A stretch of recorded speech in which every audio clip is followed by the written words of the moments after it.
Path Exile's Talkative Try here, back with another Path of Exile 2 video. Yes, there is new Path of Exile 2 gameplay footage from the Tokyo Game Show, which is playing in the background, and we have a slew of topics to discuss today, and much of it is brand new information. First, we're going to talk a little bit about damage numbers and them finally being in the game. Then we're going to move on to new magic, rare, and unique items that have been revealed from the Tokyo Gaming Show and what exactly those look like. Then we'll look at some gameplay of the Tokyo Gaming Show, which is playing in the background right now. I have some things that I'd like to point out to all of you, being someone who has been immersed in all things Path of Exile 2 for the past year and a half. Then we're going to do some interview highlights. There have been 2 interviews with Jonathan Rogers conducted, and there are some interesting tidbits to discuss there. Then we are going to look at the Chinese website for PoE2 and some potential differences from PoE2 in the West here. Then I'd like to clarify some things regarding early access and talk about how excited people are and how excited I am, because I have a lot of plans regarding Path of Exile 2. And if you'd like to be a part of those plans, make sure you hit the subscribe button right now and like this video to spread it to more fellow exiles. The support has been absolutely tremendous, and I'm excited. Everyone else is excited. I don't know when the other content creators or people are going to start making PoE2 content, but we were here right now, right here. I'd love if you support the channel. So going into Path of Exile 2, we have some massive momentum. Let's talk about topic number 1. Damage numbers are finally added in this latest build of Path of Exile 2. The damage numbers appear on the right side of enemy health bars, and it slowly builds up all the damage that you are doing to the enemy. It fades away if you don't attack the enemy or your minions don't attack the enemy for a certain length of time, but only then will the number reset. If you consistently are hitting said enemy, it just appears to build up that number higher and higher and higher. So if you're fighting a boss and you never stop attacking it, you will get an accurate gauge of how many hit points that boss actually has. I absolutely love this. It's more flavorful and it's not intrusive at all. It's a welcome addition for those who really want it, and many of you out there do. It's inspired by Elden Ring and games similar to that. As someone who just started playing Dark Souls 1 yesterday, it's definitely seen in that game, and it's really not supposed to be flashy, and I'm thankful for that. There's no need to have exaggerated yellow text across the screen by default. No, I'm not talking about Diablo 4. I'm talking about Guild Wars 2. That game has a ton of text flying across the screen there. Let's dive into topic 2, which is new magic, rare, and unique items that we have received from the Tokyo Game Show. I'd like to look at 3 in particular here to keep the sample size a little small, but I would like to showcase exactly how Grinding Gear Games are designing base types in Path of Exile 2 and how interesting they are.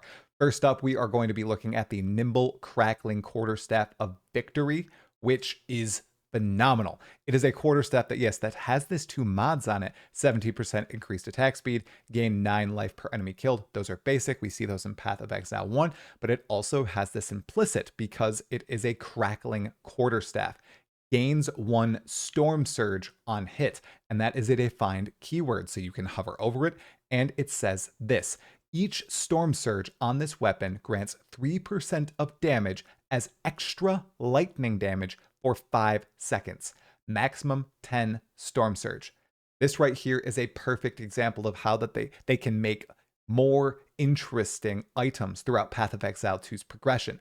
The higher up in level you get, the more interesting base types you'll have access to. And even then, at the end game, once you have an access to this massive arsenal of different base types and weapons, armor, rings, whatever, you'll be able to shift all these pieces around to create the perfect character or the most broken character.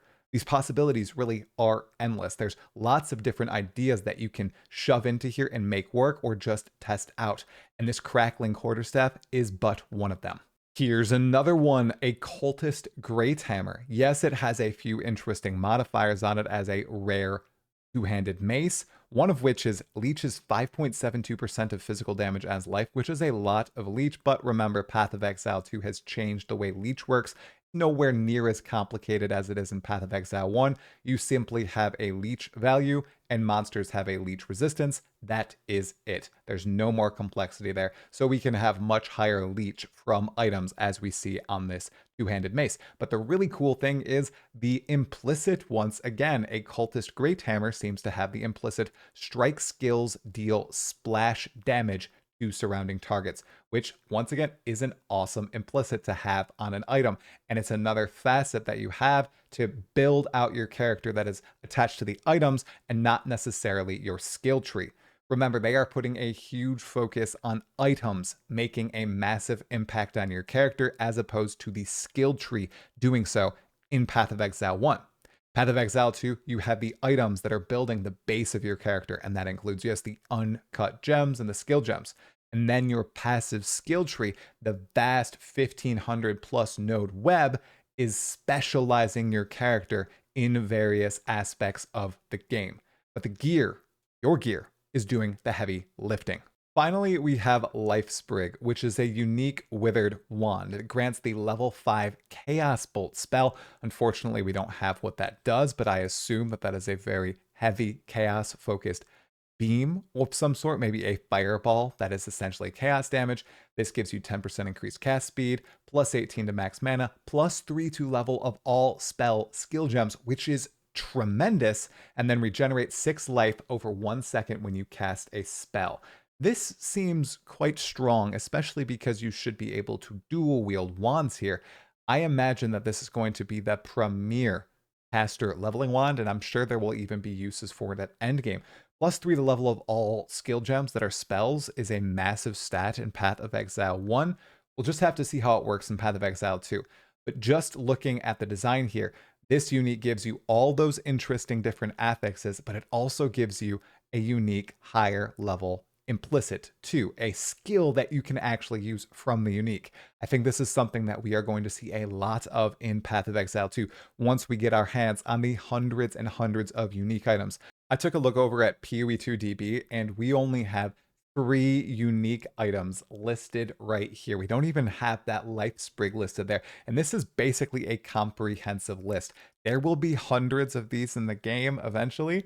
And I'm so excited to see them. We do see a few of the art pieces here, but we only have the stats for Devada's Wind, the Endless Night, and Winter's Bite. And if you'd like to take a look at these yourself, I will put the link to this database in the description below. Zooming into the next topic, Exiles, I'd like to analyze some of this gameplay that has been playing on loop in the background for all of you. It's new, it's from the Tokyo Gaming Show, it's the latest build of Path of Exile 2, and there have been some updates. I'm not sure if you have noticed them. If you have, let me know in the comments below. Otherwise, I'm going to get into my list right now. First up, once again, the Bloated Miller and the Ice Crone bosses have been upgraded. This is something that Grinding Gear Games is very open about. They iterate on their bosses over and over and over again. Just because they've finished a boss once and they're fine with it doesn't mean that they're going to stop the upgrades. You can see the Bloated Miller's animations have changed, so have his abilities. The Ice Crone too, her animations have become much better. Her tells are much clearer. There's lots more stuff going on in the fight. You can see her weapon is distinct. I'm actually shocked that they're still upgrading the Act 1 bosses. I thought at this point they would have iterated them so much since we've had the Bloated Miller and the Ice Crone since ExileCon 2019. But no, they're not done yet. They are not ready until they are perfect. And I'd say at this point, those bosses are pretty darn perfect to be the opening first and second bosses in Path of Exile 2. Additionally, the map visuals have been updated once more and they look phenomenal. It's a big difference from March to June to now. Back at ExileCon 2023, the map looked great, but they kind of regressed in March and they took a lot of the feel and flavor and color away from the map, and now it's back. And we have to remember this map is modular. Every single league, the map is going to look different. So I think that's what they were trying to figure out before getting the final art pieces in place. And at this point, the map looks great. I think these are the final art pieces for the early access launch on November 15th. Plus, gold now works like in Path of Exile 1. You have a dedicated slot for it. You used to have to pick it up and it would be put in your inventory. That's no longer the case. It's just like in Settlers of Kalgur. Players are still forgetting to use flasks despite the blood red outline on the screen, which is just hilarious to me. I watched this perspective, some other people's perspectives, and people are just forgetting to use the life flasks. I bet this will happen to me, but these people, they're new. They're sitting on the floor of the convention. They're just forgetting to use them, and it's just hilarious to me. Corpses highlight green if Unearth can target them. Unearth is the skill that kind of looks like Ground Slam that summons those little scorpion constructs to follow you. I noticed that. I don't know if that was happening before, but it's definitely happening now. Tutorials can pause the game, and all the tutorials are very clear. In the interviews that we're going to go over in just a moment, everyone expressed that the tutorialization of Path of Exile 2 is wonderful. The skill tree continues to impress me. It looks so thematic, and I think it has a bunch of new colors now, at least with this perspective from this player right here that's actually zooming in on it. It's a clear image and everything. We can clearly see many of the different clusters and the colors that are flavoring them and kind of saying, okay, this is definitely a necromancy one. This one is more in the direction of gunfire, crossbow fire and the like. And finally, showcasing a still of the skill in action on the gem cutting screen is just amazing. I don't know what else to say, but I just love hovering over a skill and seeing a still of a player character using it. It's wonderful. And we're going to have videos too. Why wasn't this in any game? Like every game from the beginning. Path of Exile 2 is setting a new standard, and there's a future video title, everybody. Exiles, get ready for a flashbang. Yet another interview came out from the Tokyo Game Show with Jonathan Rogers by Famitsu, and it has some interesting tidbits in it, in addition to some screenshots that we are going to be looking at here today. The very first one is right in front of us, and that's the people who played Path of Exile 2 without playing Path of Exile 1 easily got into Path of Exile 2. And that is not something that we see from people trying to get into Path of Exile 1, and Jonathan Rogers noticed that. And then it's at this dichotomy where existing Path of Exile 1 players think Path of Exile 2 just looks super difficult and the gameplay is just going to be them dying over and over again. And Jonathan thinks that's just because PoE 1 players are already used to the more difficult version, so they're like, they don't want to change. They don't want to move on.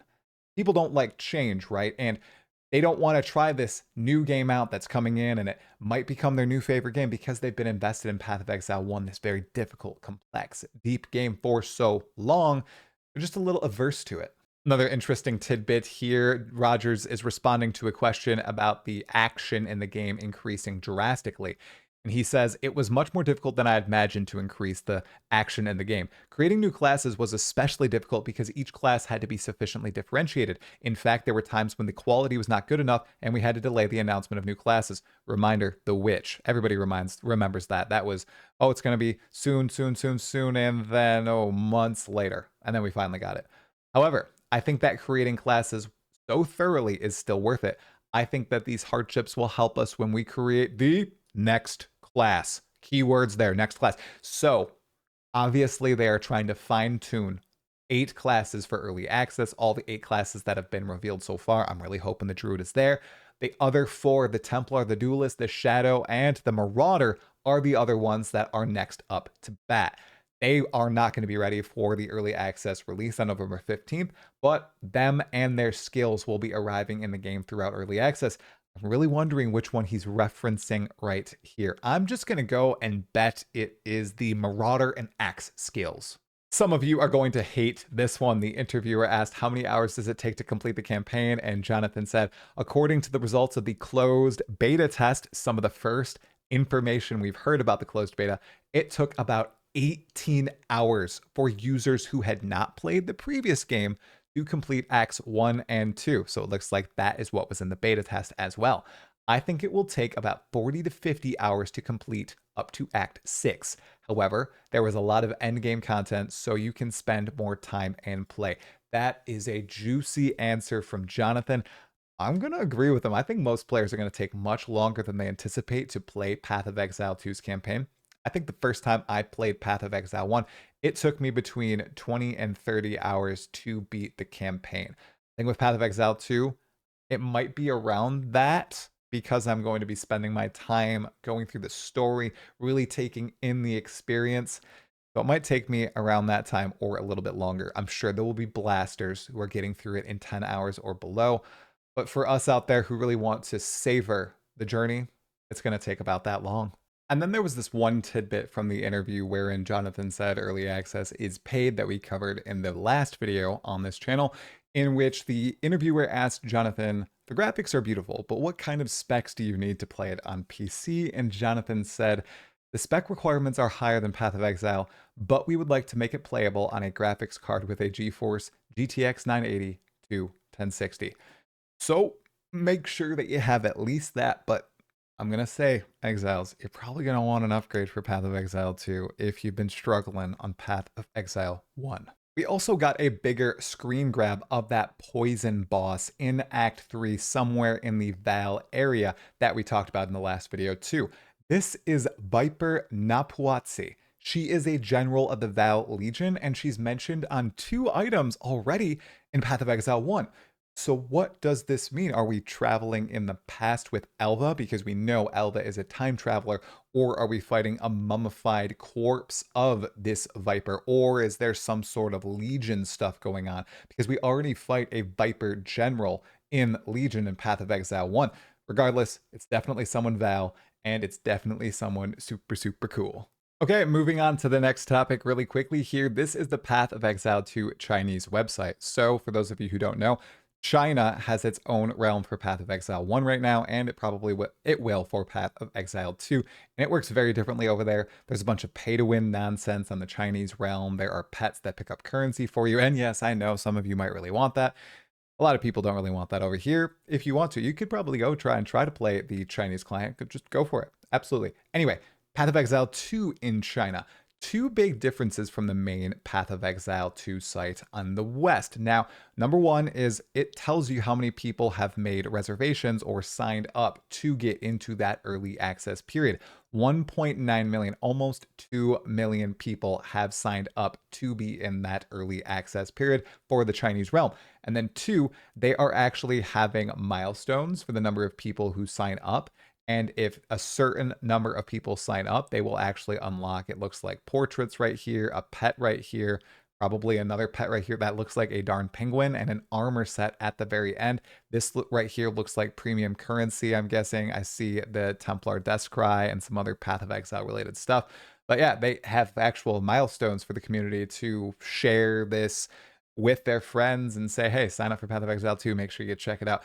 I kind of like the system, but I don't like the rewards. I would love an incentive to get people to be looking at the Path of Exile 2 website, because if you go to Path of Exile 2 right now on the actual GGG version, there's stuff here. There's information about the game, but there's nothing that incentivizes you to share this with people besides, you know, the fact that it's going to be an absolutely amazing game, probably the game of the year in 2024 and 2025 for all of us, maybe 2026, 2027, and just beyond, right, guys? Next up, I need to talk about early access, everybody. I need to clarify some things here, because even though in my last video, when I confirmed that early access was going to be paid, I still had a lot of questions from people in the YouTube comments. I saw people on Reddit. I saw people on Twitter, Discord. I'd like to clarify a few things. Number one, yes, early access will be paid. Honestly, it should be paid. There are a few reasons why. One, it's filtering out people who will just hop in and immediately hop out and say the game is trash. It's putting in that little monetary barrier to get into the early access to make sure that you are actually wanting to invest yourself into Path of Exile 2. That is a positive. 2, this is giving money to Grinding Gear Games. I know a lot of people are just going to say, oh, it's giving money to Tencent. Guys, we are funding this game. Grinding Gear Games is funded by us. We give them money. They make amazing games for us. I think they deserve our money, especially with Path of Exile 2. This has been cooking since 2017, revealed in 2019. It has a long, just wild story, and we're almost at its conclusion. I think if they'd like us to pay $20 to $40 to get into the early access, they more than deserve it. And then once that early access period ends, you will be able to get in and play for free.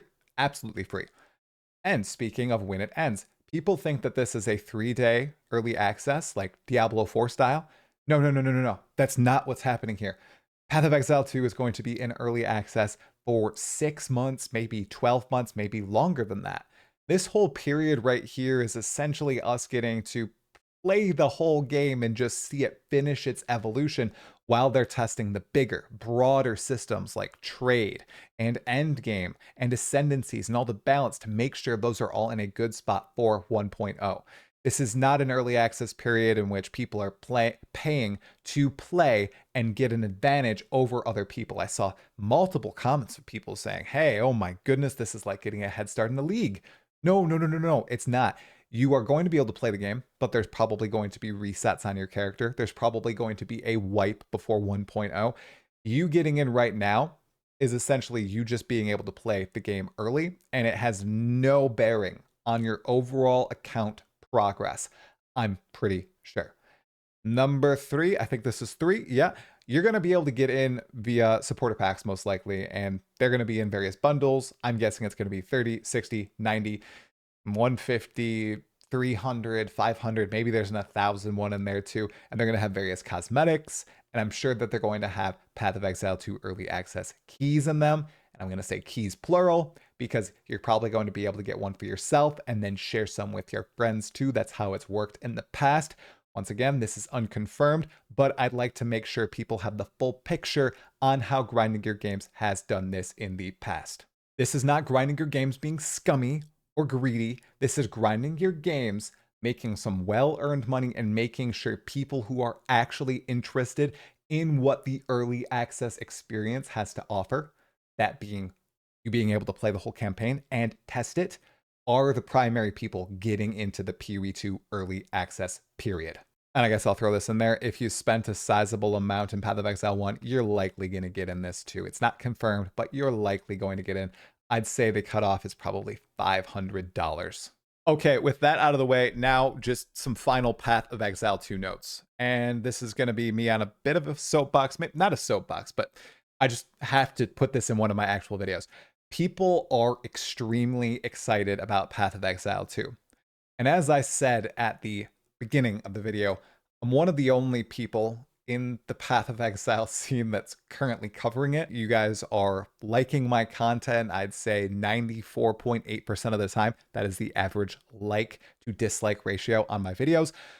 But there are also some people who might not like me, and I totally understand that. This is for you guys. I'm not going to change anything that I'm doing. This is me. This is the authentic me. This is how I'm going to act now. This is how I've acted before. This is how I'm going to act in the future.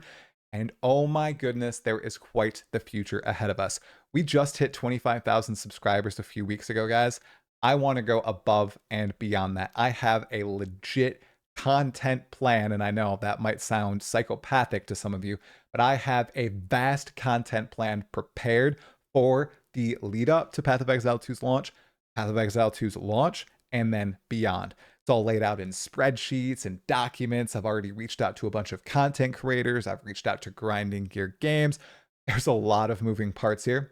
I'm really going all in on trying to build this positive niche of a channel here on YouTube in this community I love for this game I love so much. And I'm really glad that you are all here along for the ride. Let's just chill, all get along, and play this awesome game when it comes out on November 15th. Getting so close, you guys. We're 47 days away. Join me in the countdown. There's going to be a lot of stuff coming here. Make sure you sub to the channel, like the video. I will see you in the next one, my fellow exiles.